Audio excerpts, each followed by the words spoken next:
Hi, my name is Utkarsh Amitabh, and I'm the author of The Seductive Illusion of Hard Work. In the book, I argue that who you choose to work with and which problems you choose to focus on defines your success far more than plain and simple hard work. So, is hard work redundant? In the 21st century, we will have to reinvent ourselves multiple times. And reinvention is impossible and very difficult alone. So, if we want to work hard, we have to work hard on building the resilience to recreate ourselves, building and finding the right kind of communities that can support. But simply putting in more number of hours or saying things like sleep is for the weak or keep hustling on is not a sustainable strategy. So, if you want to build a meaningful career in the 21st century, try and figure out which people need you the most, which problems need you the most, and how can you define a category of one and transcend competition. That's what I argue in the book. It's been an absolute adventure writing it, and I look forward to your comments. Thank you.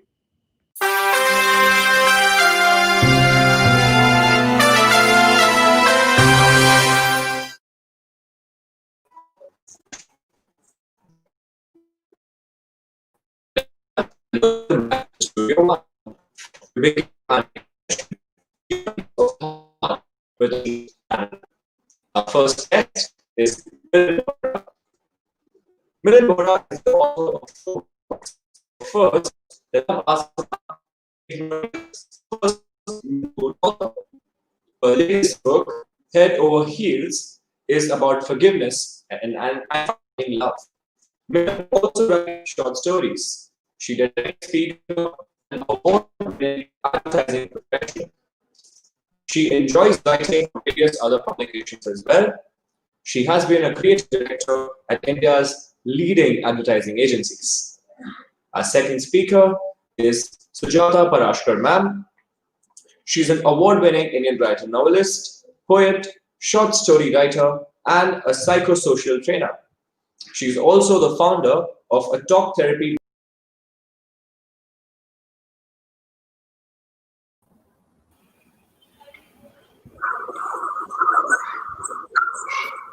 Hi, ladies. Hello. Hi. Hi. Good afternoon, everyone. Good afternoon.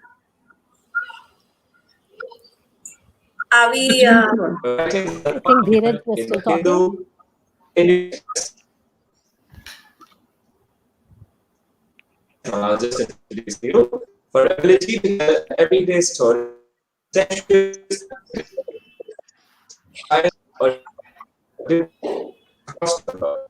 She teaches creative writing and storytelling through platform classes.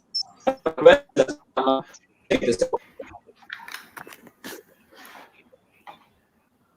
Well, good evening. Good afternoon, ladies. Good afternoon. Yeah. I don't know if I was the only one who could not hear Dheeraj very clearly. Yeah. So I I'm couldn't. I was assuming. panicking. Okay, so I'm assuming he's handed the floor over to us.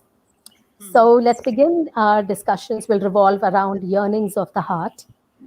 So the feelings that hurt the most, the emotions that pain the most, and also all the things that we long for, the impossible things that we long for, nostalgia for what has been, a desire for what could have been, and also regret over not being with someone or regret over not being someone, or simply dissatisfaction with the existing affairs of the world. This is how the landscape of a yearning heart looks. So, as writers, Milan and Sujata, how do we write these stories? How do we tell these stories of the yearnings of the heart? So, Milan, I'd like to go with you first. You are India's first Milson Boone author. Yes. So, how do you approach the yearning of the heart, and which aspect, which dimension of this landscape do you approach in your writing? So I think that when we speak of yearning of the heart, I think it always works for me, especially if I'm writing romances or anything which is involving relationships. It involves going deeper, digging much deeper into what lies within the person. It's not just about what you want, but again and again going deeper into why do you want that, but why do you want that, why do you want that, till you can get to what is at the core of it, because at the core of it are very, very fundamental yearnings, like wanting to be seen, wanting to be acknowledged, wanting to be heard, um, wanting to be cherished, versus, let's say, just not a yearning which is a temporary sort of a thing, but that deep sort of yearning which is coming from whatever the issues are and whatever has come before. That pretty much that's the starting point of the character. All right. Thank you so much for that, Milan. And Sujata, you have written on infidelity. So, is that the dimension of a yearning heart that you approach? I was thinking about the topic, but before I answer your question, it's a pleasure to be here at the online edition of PILF. It's been a washout year, 2020, for in several areas, personally and collectively True. also. So we are ending the year on a very happy literary note. So thank you, PILF, team PILF led by Manjari, for giving us this opportunity and making it a celebration. Now, coming to your question, Lata, yes, I have dealt with infidelity, and that's how I started. But that's not the only aspect of yearning. There are different forms and shades of love and longing that I have tried to explore throughout from the very beginning. So my yearnings have been pursuits basically of understanding and exploring different shades of love and how it impacts human nature, human interactions. That's what I have tried to do. So my first book was in pursuit of infidelity, where I tried to study how a love outside marriage impacts the institution of marriage and impacts the couple involved, not only the sufferer or the victim, but also the perpetrator emotionally. How it impacts both the people, and it does. True. In what ways? And then again, in my third book, which was In Pursuit of a Lesser Offense, I have tried to study why do people marry, and which is the greater evil, marrying for the wrong reasons. And for me, the reasons are marrying for society because parents wanted, the next stage in life, just that another tick mark, even marrying just for love, just simply for love, because this is a hardcore institution we are talking about, and love is an emotion. And that also can be debated. In fact, in psychology, love is not even an emotion, it's a hunger. It comes and goes. So anyway, so how does so the difference that I wanted to study was that how love and marriage, how do they coexist together, and which one is the greater evil, marrying for the wrong reasons or committing infidelity? That was the theme of my in book two, sorry, in book three. In my the book that is coming out is the fourth in the series, in the Pursuit series, where I have tried to. The theme is basically healing power of love. How can love heal bitter hearts? That's the idea. So as you can see, I've tried to study in different forms and varieties, or kinds of love, basically, and Sure. how it impacts human nature, Yeah. human interaction. Yeah. Yes, that's a very interesting perspective, Sujata. Because for me, also, yearning is not just about love. I think different hearts yearn different things. There are some hearts which yearn God, there are some Yes. which yearn poetry, there are some which yearn goodness, and of course, there are some which yearn sin as well. but Yeah. it's just about wanting something and not having what you want.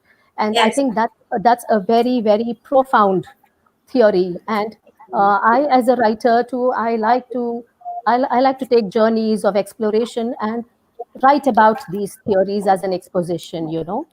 So, Mm-hmm. Milan, talking of yearning that goes beyond just love, would you like to throw some light on that? See, I think the fundamental difference, between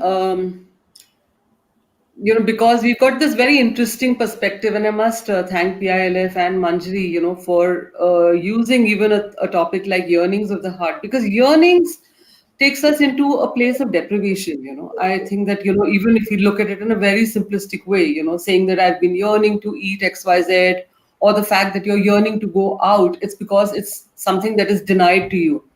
And, love is possibly maybe an end, a byproduct, or something that you may find, if you have been able to actually go to the source of what that yearning is about.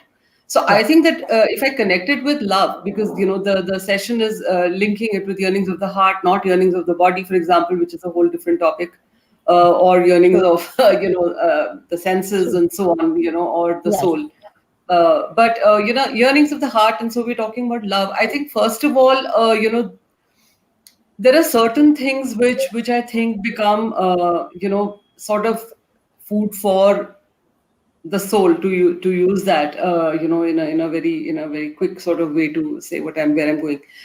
And all of it, I really feel it is coming from a place of what has passed before, and that, Right. as a writer, for me, becomes a very interesting journey to plot the character, to say what Right. happened in that person's backstory. Yes. And that is really something that makes for an interesting story, and what we look at in terms of conflict, because without yearning, there is actually, if you ask me, there is no story, because the opposite of yearning, let's say, is satisfaction. And if I'm looking at True. satisfaction, there was a king and a queen and they were living happily, then what happened in between is of no meaning, and what comes after is also not got my curiosity or interest. Absolutely. There's no So it's conflict. from that place of dissatisfaction, which is earning, which is whether it is with your circumstances, yearning for a different place, home, country, person, connection with soul or divinity, or, as you said, because yearnings can get into so many of those things. I think those are what make for really good stories. So for me, Right. as a writer, being able to look at that in different ways each time is what makes it fun. For example, or if not fun, at least torture sort of fun. You Mm. you go through your own torture while you're going Writing. down that road with your characters. Yes. For example, in our song, my previous book that came out last year, Andrew is a person who has been emotionally deprived, and that, again, we're talking about emotional abuse. Okay. Being denied love. That itself Hmm. is something that has left him with a yearning for a connection of that kind. But then, how that character responds to it, Right. by shutting himself away, by creating emotional walls. Those are what make, for interesting stories, and that's really the great big, interesting road for all of us writing. And I'm Absolutely. sure that's what you may have experienced too, Lata, Yes. in your Yes. book. Yes. Yes, yes, Milan, very much. In my book, Prisoners of Secrets, that is one aspect of this landscape that I am targeting here. Because as you rightly said, yearnings come from deprivations. And deprivation could also be something that where you cannot open your heart out to reality. So I am dealing in this book, Prisoners of Secrets, I am dealing with the concept of secrets, and why we keep them. Why do we have secrets? And I'm also asking myself this question: what needs more courage, confessing a secret or suffering in silence and keeping the secret? And the other thing that this book also talks about, again, it's a yearning, is who are we? Eventually, are we the people we project, or are we what we hide in our secrets? So that is one aspect of the book that I'm That's very discussing. interesting, because I mean, just before the session, I was just thinking of what is this thing about yearning? Why is it Yeah, such an interesting experience? true. I think personally, I think somewhere we're all hardwired to yearn, you know. We Yes. all believe that, the attraction of what you don't have That's is why, always Absolutely. that's sorry. what Yes, draws you Sujata. much more than what you have, you know, because contentment is somehow seems to be like a, like a maze sort of a state of affairs versus what you don't have and you keep striving towards it, maybe it True. gives you a goal, unreachable or reachable. You were saying Absolutely. something, Sujata, yeah. Yeah, I slightly differ with that viewpoint which Milan initiated and Lata, you also added to it. Yearning cannot at all times be from a place of deprivation. It could be, it's also craving, right, for something, but it could be a happy thing also, longing for a cup of coffee or your favorite dessert or something. Longing could be that longing also, which gives you positive thoughts or positive ideas. So, not always a deprivation from a place of deprivation. It could trigger some happy hormones as well. It could lead you to think of, I yearn to, like I just returned from Goa. So, before that, before went on that holiday, I was like, oh my God, will this happen or not?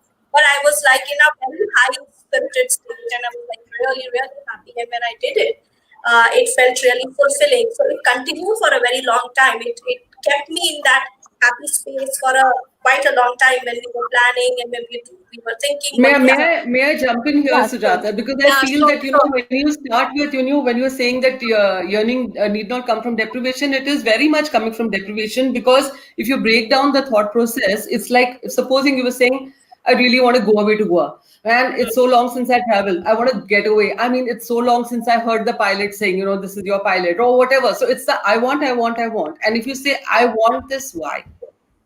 I want Mhm. this Yeah. because I So, want this yes. because I feel good when I So, have the sand between my That is toes. sure. that is Why a do I So, want the passion. sand between my toes? I want the yeah, sand between my toes because it makes me feel, makes me feel yeah. relaxed. It makes me feel So, carefree. So the yearning is for Milan, that carefree yeah. state of mind, So Milan and which Sujata, if I may just add here, because I completely see that we are on two sides of the divide, but there is a commonality right here now. Because I strongly believe in the genetic propensity of a human being to be attracted towards something that they want, but they do not have. And that is how I think Milan is trying to define deprivation. exactly, We're not right. talking about very huge losses in life, but this it stems from the seed of deprivation only because of this natural propensity that we have towards tragedy, if I may say so, in quotes. The degree So of the tragedy could vary, but yes, both make enough meat for a story. That's what Sujata is saying could also be developed into a story, as well as what Milan is saying. And that's where I would like to take my next question. Everybody's heart yearns something. What does a writer's heart yearn? Sujata, would you like to go first? yeah, I think for me, as a writer, I started off as an accidental writer. I can't say that anymore, but I started off as an accidental writer. So for me, what comes first is how am I expressing? How am I able to express myself as a writer through my stories? Is it touching a heart? So that is very important to me. That my stories are the some people, at least some people out there who are liking what I'm writing, and am I being able to narrate, create a kind of magic for others, for my readers? So those are the things that I yearn for as a writer. Lovely. Thank you so much. How about you, What Milan? about you, Lata? Why don't you go Oh, well, next yes. year? Thank you so much for that. And I will definitely come back to you once I'm done sharing this. My heart yearns for everything that every other human heart yearns for. I find a story in every human heart. As I said, for me, yearning is not just about craving for something positive or the loss of something. As I said at the start, it could be just craving for spirituality, craving to seek God, craving to seek poetry, sometimes craving to sin. There are hearts which crave to sin, there are hearts which crave goodness. So for me, a story lies there. And as long as a human heart is yearning, I think we will continue to tell stories. And that's what the world wants. They want to read stories where they can find something relatable. So all yearning stories need not end in sorrow, But yes, definitely stories of yearning are poignant. And I feel that there will always be room on a bookshelf in any home for a story that talks of a yearning heart. So I'm yearning that space. Yeah. Yes, So Milan. for me, you said, what does the writer's heart yearn for? I think, for a long time, I have this habit of, some of my friends tell me I'm an overthinker. I overthink everything. So even having written one book or written the next one, I see um, a lot of people who are writing a lot more. And there were times when I would give myself angst and say, well, I don't know, right now I'm not feeling it. I don't know if I, and then I would get into questioning saying, but why is it even important to write? Is it important, And then I would get into a lot of this inner process of saying that, but what if I actually had only 6 months, and that thing of, what regrets would you have? And it would always come down to the one or two books that are still within me, that are special, that I have not yet um, found myself ready to get into writing or whatever, and those would be important to me to say that if I didn't do that, that would be something left unfulfilled. So Yeah, so what does my heart yearn for is in some way or the other to keep unburdening myself. That act of writing itself is has been a process of unburdening for me. And sure. the second has been that having done so, somewhere to feel that you were heard, and it's not at all, over time you realize that it's that one person who reaches out to you, says, I really connected with this in the book, or that was meaningful to me. Sure. That sense of you were heard, that you connected with somebody, that your life had some meaning in some way. So Right. that's what I yearn for, and I realize that's why the writing is very important to me, whether it comes out now 5 years later or it's read by X number or not, whatever. Yeah, so that's what he Lovely. was saying. Yes, Sujata. Yeah, so I just wanted to add on to that. She mentioned something, and I realized another thing that I have within me. I don't see myself particularly as a writer. I don't see myself as a writer. I see myself more as a storyteller. And so writing does not attract me so much as telling stories. So if I have an idea, if there is a question in my mind, if I have observed around me certain thing and I want to, and I'm not getting I'm not getting that platform to express myself, I put it in the form of a story. Often my Yeah. books, triggers have been these, a question, an observation, something I want to explore. And the what I want to be is to be a very a storyteller whose writing is so powerful that you're not reading the writing, but you're just listening to the story. You're so absorbed by the story that the writing disappears. That is my goal. That is my aim. I haven't been able to achieve it. I mean, it will take a lot. Lovely, lovely. I really wish you, That I is my really wish you all the luck there. yeah. That is my. Thank you so much. That is my Sure. absolute. From deep, that is what I yearn for. Yeah. Lovely, lovely, Sujata. Thank you for sharing that. All right, now moving on, I often hear people say that the writings of today, especially writings of the heart, romance stories of today, are very different from the earlier writings. So, as writers of relationship stories that this panel consists of, are we noticing any difference? I mean, what do you feel about this? So, Milan, would you like to go first? Well, I've been reading for as long as I can remember, so I think that all my observations are coming from me as a reader, not as a writer. Because as a writer, you can make choices that you want, but definitely, I was saying, are you noticing things? Yeah, I mean, I think that there were also even then earlier women who were strong, women who had agency, who stood up for things that they believed in. So it's not as if that's a new phenomenon.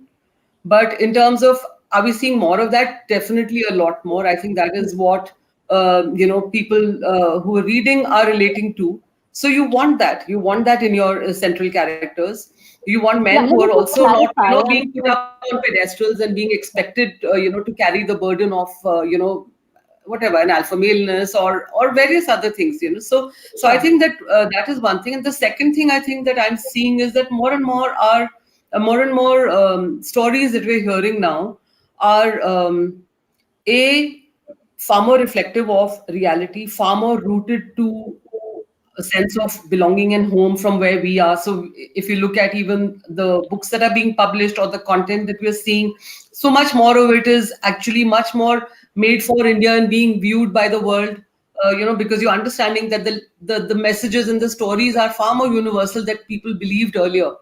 Right. Earlier there was it was everything was being seen or written from a educating the white, coming from that, let's educate the the white readers or the white viewers, and you see that in so much, even now I wouldn't say that's changed completely, and the pressure of people who are writing from the subcontinent becomes even greater. You're always being told, okay, are you sure? Because if you're, and let's say that if you're going to use language that brings in a mix of, say, English or more of the vernacular and so on, you're always being told, saying, are you sure? Because then you know that you will be understood only by so many people. Right. But Right. more and more publishers are also saying that's fine, that's absolutely fine, and it is Right. being appreciated and accepted by a much more universal audience. Right. So, So Milan, if that's I one may, I thing. just add here, I just like to clarify a little bit here. This is about writing in general on a wider scope. I'm talking purely of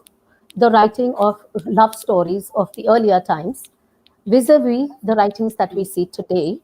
Because people do ask me this in my reading clubs, that are you as a writer noticing any differences here?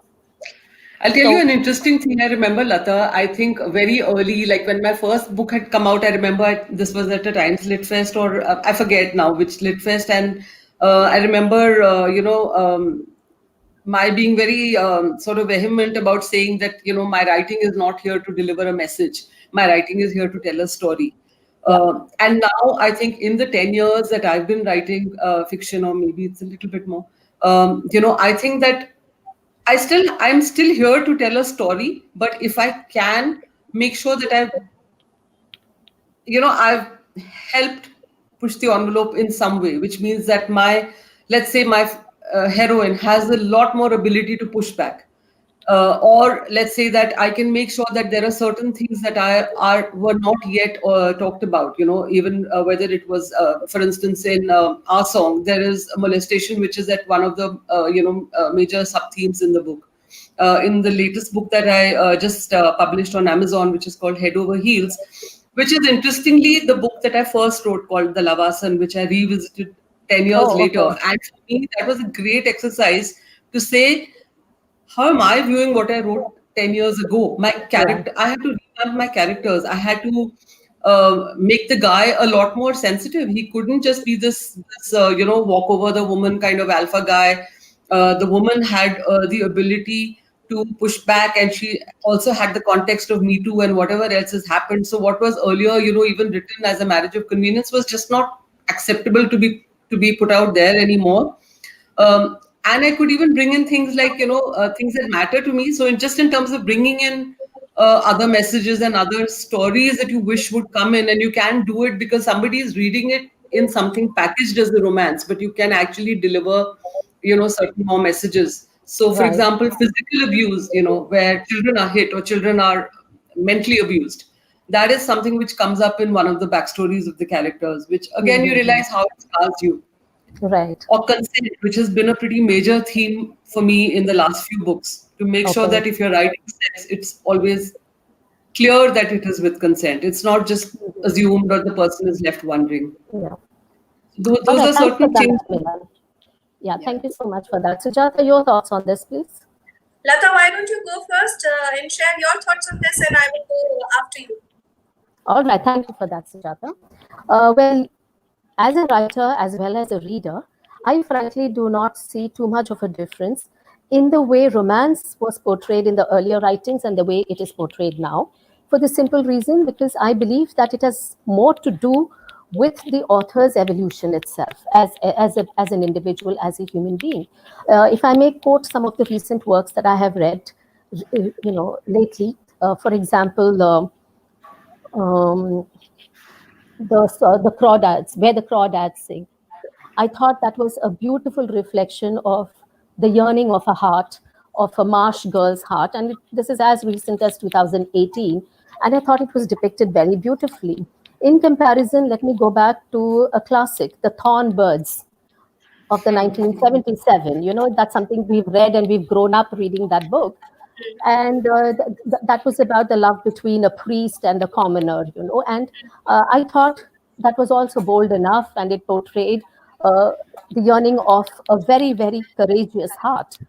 So for me, I'm really, this is what I keep telling people who ask me this question, that I really do not see too much of a difference, maybe in the writing style, maybe in the boldness and explicit, kind of descriptions that are there today. But yes, I think the yearning of the heart stories were told even earlier with a lot of elan, and I think they continue to be told in very much the same way. And maybe today writers are exploring newer areas of this landscape of yearning, which is really like a breath of fresh air for me. That is very, very good. So that's my opinion about this, Right. Sujata. Your Thank take, you. please. Yeah, so a slightly contrary point of view, which I want to share again with an example while you were mentioning the books. I have read Madame Bovary by Yeah, uh, Flaubert, Gustave Flaubert, French writer, and I have also read Eat, Pray, and Love by Elizabeth Gilbert. Now, both are women-centric books. In Madame Bovary, the lady is odd, eccentric, a rebel, and she's fighting for herself, but she is depending on the men for all her fights, okay, to rescue her. So this damsel yeah, in distress angle has been done to death in romance, basically. And I think that is on the wane now. Now we are getting books more which are where women are focusing on the self, on a path to self discovery. Like this book I mentioned by Elizabeth Gilbert, it's a memoir, her own memoir, where she goes through a bitter divorce and then she has a rebound, gets entangled in a rebound love relationship. Then she leaves that also, and then she finally decides to go on a journey to Italy, India, and then yeah. finally sees love in Indonesia, I guess. Yeah, Now, the Sujata, if I may just say something here for you to give me your opinion on. When yeah, you talk of romance writing, would yeah, it be right to give it a gender kind of a distinction? I'm not talking of whether the way we presented women then or men. I'm talking of romance, which also equally involves, both the genders. So I'm not specifically talking of romance where only the women woman are was the always protagonist. shown as the weaker sex, have been shown as the weaker sex Yeah, in yeah. earlier books. Now it is not so much gendered. It's about the Yeah, person, yeah. right? So I So think romance is, it's not gender specific. The way a writer presents romance or tells a story of the heart. I mean, you but it can was I earlier. It would was. say, I would say an interesting thing that has happened, which is in the last. I'm sorry, I interrupted. You could finish, and I'll Yeah, jump yeah, in. Yeah, sure. Sujata, yeah. So I Yeah, was yeah, saying sure. that one of the things that's been interesting is that we've seen a lot of male writers writing romance in the last, Yeah, absolutely, especially absolutely. especially in the last decade and a half. And Yes. I think that in India particularly, if you look at it, a lot of it has been, initially it was a lot of campus romances. It was a lot of things which were coming from the young working professional, or set in the IT world and things like that. And I think that the interesting thing is that Sujata is why I thought of this, Sujata, you said that earlier women were shown as damsel in distress or whatever. I think the interesting thing is that in a way the men writing romance have also kind of sort of corrected that thing, yeah, where they have actually showed the man as a person who is suffering equally, the man who is as heartbroken. A lot of the True. campus romances are all about you lost somebody that you had, and what you went through, and they've got huge readership, which is showing you that people are ready to see the man also in a more realistic way, just as the women True. don't want to be written off at all, in Yeah. even in a single story. You don't want. I think for me the biggest change that I see is that if at all romance was earlier written as a singular story, the biggest change that I notice, I try to bring into what I write, and also I enjoy in everything that I read or view, because that's also a lot of good writing that we are viewing now. is the fact that there are multiple stories, there are multiple True, perspectives that true. you're getting, and romance is no longer at all something that a woman is seeking. It is Absolutely. something that Romance has is to not only be with the rooted other, in. but also with the self. And that's what the Very. point is, Milan, that what I was wanting to make was that in this particular book, Elizabeth Gilbert herself, she decides that I've had enough of this bad marriage, enough of Yeah. this, getting involved with the wrong kind of guy. Let me go in search of my own Although self. And she I goes must on tell a you that not only when that. she wrote that book, I remember when the book came out, every woman I knew who was in her Yeah, I was 40s, reading it. I Yeah, want another Philippe. I So love that. at One a of my fundamental favorite. level, I yeah, think they were all still there yearning for their Philippe. yeah. Let's But let's somewhere I also think, just yeah, true. Yeah, Somewhere and in not all only that, that, in all that rage, we forgot that sorry, it's an I just wanted to autobiography. repeat what I was trying to But Sujata, go ahead, go ahead, say on that go ahead. question was that both the ladies, Madam Bovary Bovary. and Elizabeth Gilbert, both of them, now they were rebels in their own way, and both the books are women centric, and both of them make terrible mistakes. But while she is unable to handle it, Madame Bovary is unable to handle what she, kind of starts or initiates because she's always dependent on a man to rescue her. Here, she's only dependent, Elizabeth Gilbert, she's completely dependent on herself and she makes wrong choices. She suffers those consequences, yet in the end, she finds love. So, you see the difference there? Women True. are not depending on other people to rescue them.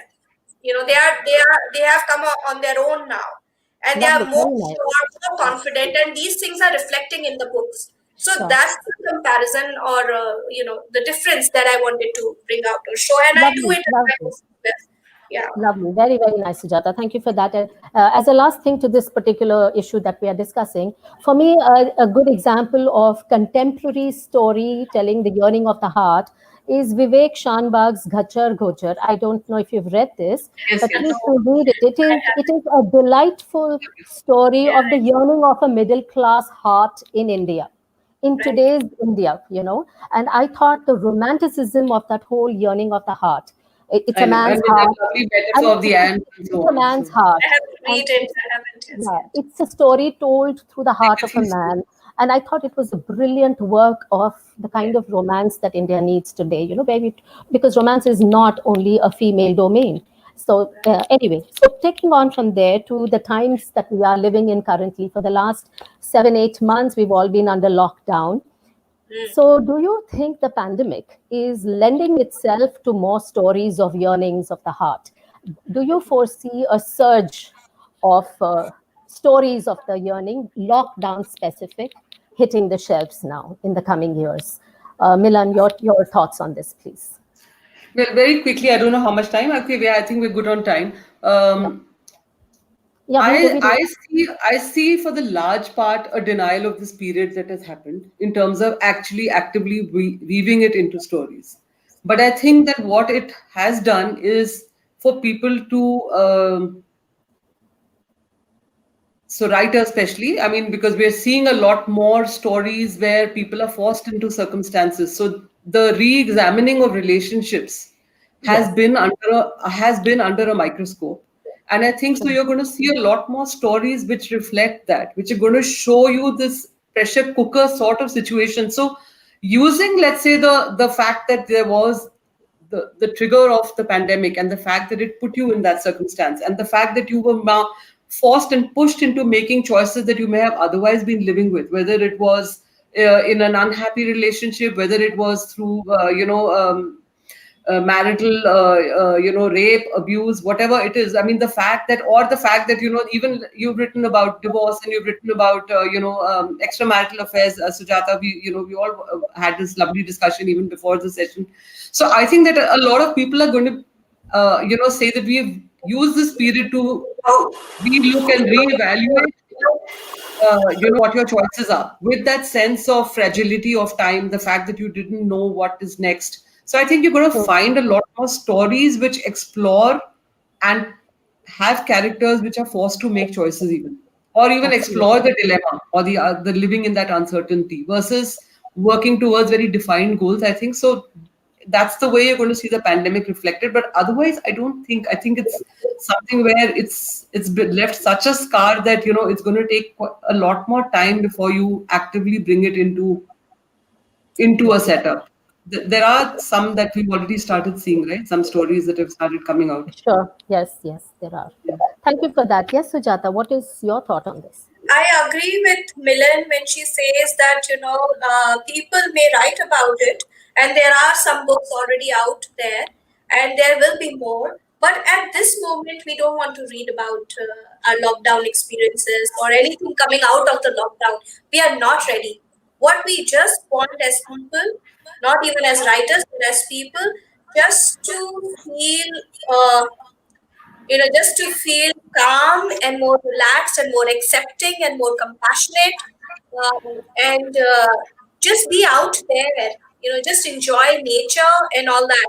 But to bring it into my writings, I have several experiences, and once I even thought maybe I will start jotting them down and something will come out of it, but I don't want to do it right now. Maybe after a couple of years when all this That is just distance, yeah. Yeah, it's not so heavily upon us. And right. maybe some other writers feel differently. But in my case, I Sure. would definitely say this, that at this moment, I would like to travel. I would like to go meet family, meet friends, smile, laugh, eat with friends, and just do masti and not, get so bogged down कि अब क्या लिखते हैं इसके ऊपर, let me write down something about the pandemic. I Yeah, wouldn't do that personally. As a writer, I wouldn't do that. I'm right. sure Mel also will have certain similar thoughts on this. Sure. But there is another dimension that's coming up here. People during this lockdown have pressed the pause button. Some of them have pressed the reset button and discovered new talent in them. And Yeah, writing happens to be one of them. Writing, it has become a very yeah, popular thing now in the lockdown. yes, Everybody is jotting down their experiences, their own frustrations, their own choices, as Milan said. yeah, So I do see a lot of writing cropping up in that sense. yes, People have started maybe, which brings me to the next question actually, which is, I believe that every heart yearns to be a writer at some point in life, published or otherwise.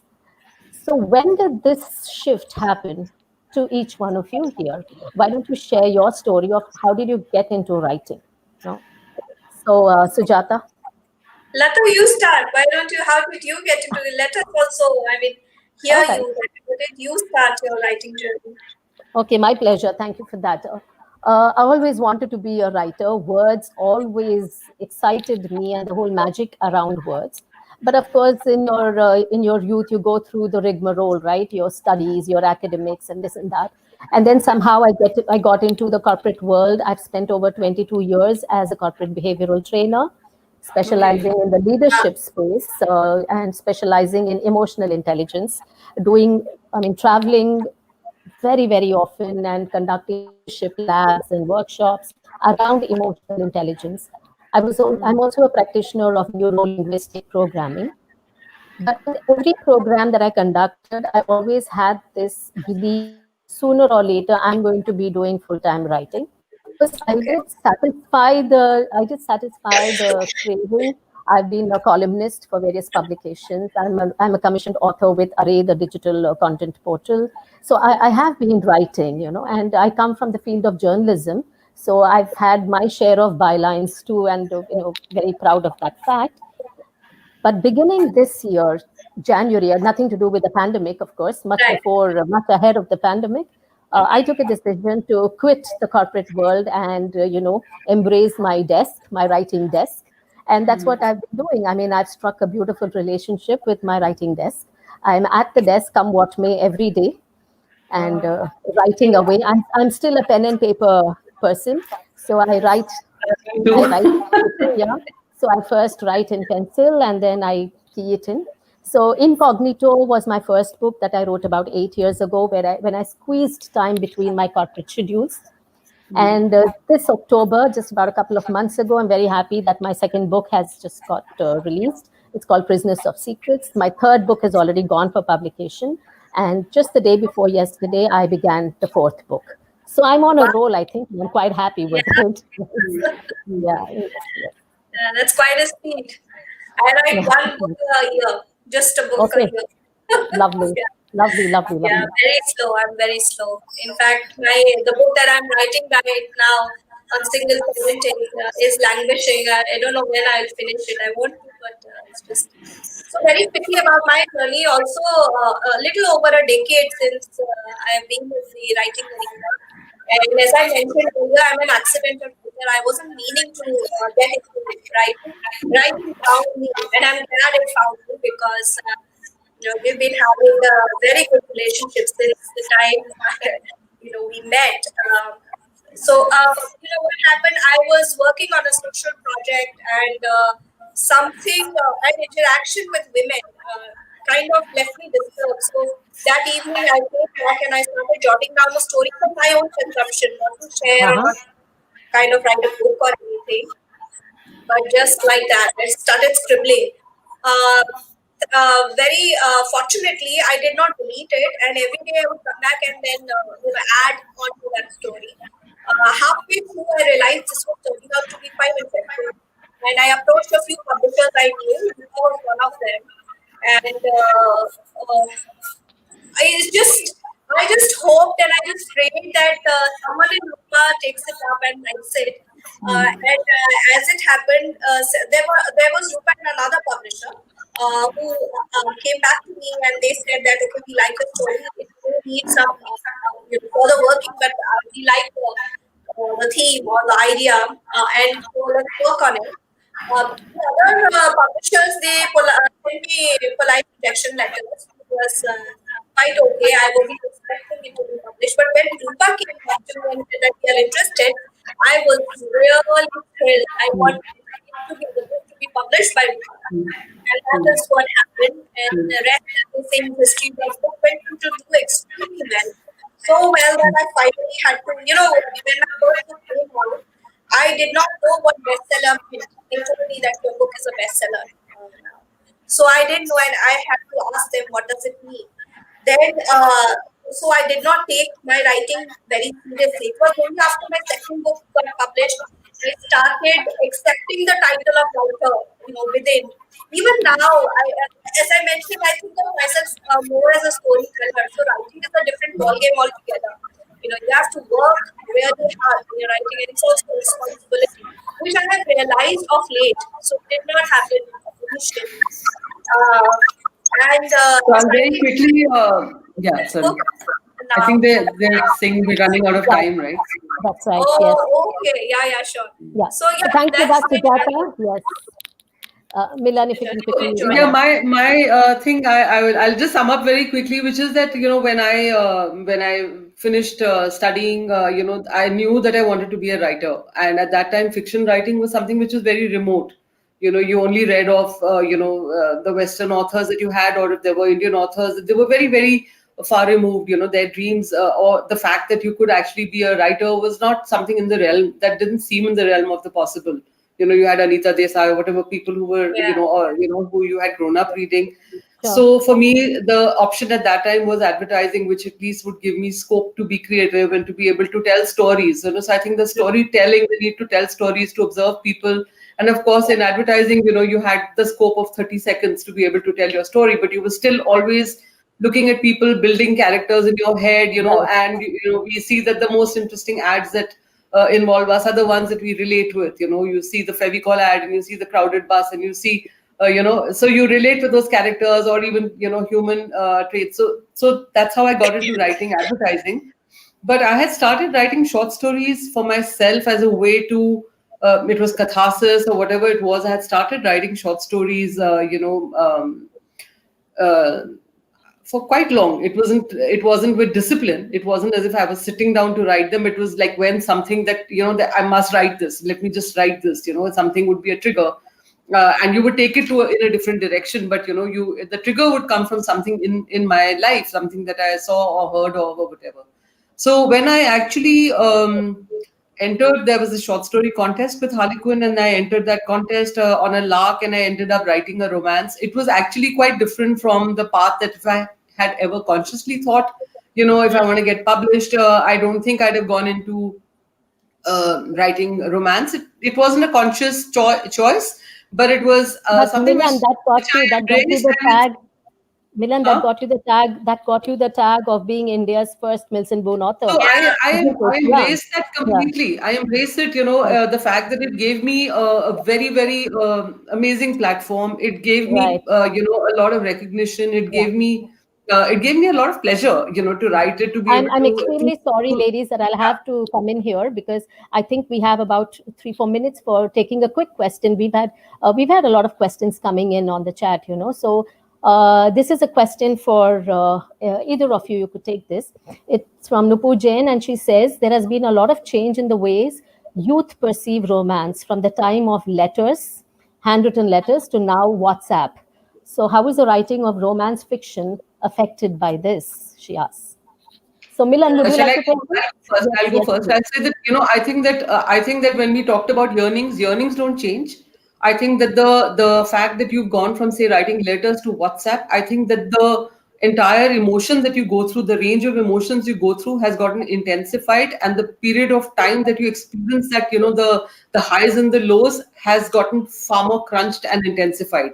When you see somebody who's seen your text message, you see the double tick marks and you see the double blue tick marks, and that person hasn't replied, from saying there was scope for that person to come back, and oh, maybe he hasn't seen the letter, maybe he will come back. So the highs and lows have become sharper, and they've become crunched into a much shorter period of time, but nothing else has changed. The need and the yearning is the same.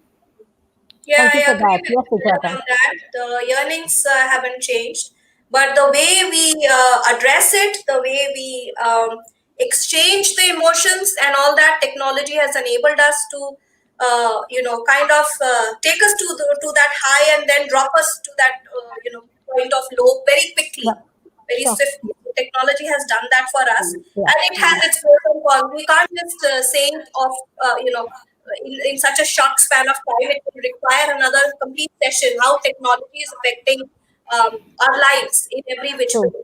So so especially instant gratification. We did the human age of emotions instant gratification. have been affected by technology in a huge way. And So, but I generally overall agree with what Dylan is saying. Yeah. lovely. Very, very nice. Yep. So I think do we have time for another question? So One more. there's yeah, so there's one more question that says, what do you think of the evolving subgenres in the overall romance genre? The lockdown has given rise to even more of these. And this is a question from Sachin Shanbag. Thank you for your question. So Sujata, would you like to go first? Yeah, I'm okay to explore, but I don't like the title subgenres. I would like to keep it to romance and not call it chicklet or ladlet or I don't know whatever fancy names you're getting nowadays. I would like to just go with that main genre, romance and relationship, and just leave it there and not try to label it into a chicklet romance or a ladlet or the others that are coming in. Although I don't mind exploring, and it's important that we explore other areas, of course, of Yeah. romance. But But I think, forget apart from the labels, because we're running out of time. I think apart from the labels, I think it's a very good thing that there is a greater exploration. The fact that publishers are willing to look at saying, yes, I'm willing to put my money behind an LGBTQ romance or whatever it is, and the fact that there is enough people out there who want it, who want their stories Sure. to be told. So if Sure. subgenres means that, then very Yeah. good and more part. So there's something for every kind of reader, you see. yeah. So yeah, that's what the market is all about. Well, ladies, we've had a lovely time, and I think as long as every human heart continues to yearn, we will continue to tell those stories, and there will be enough people continuing to read those stories. Thank you for the lovely conversation we've had this Thank you, afternoon. Lata. Thank you, and Thank you. good Thank you, luck to Milan. both of you. Thank you Thank so Thank you. you, and much, thank you, Milad and PLF. Sujata. Yeah. Thank you. Over Thank you so much for such a heartfelt and wholesome conversation. We'll be back with a very fun session in the next 15 to 20 minutes. Please join us for a masterclass on weight loss.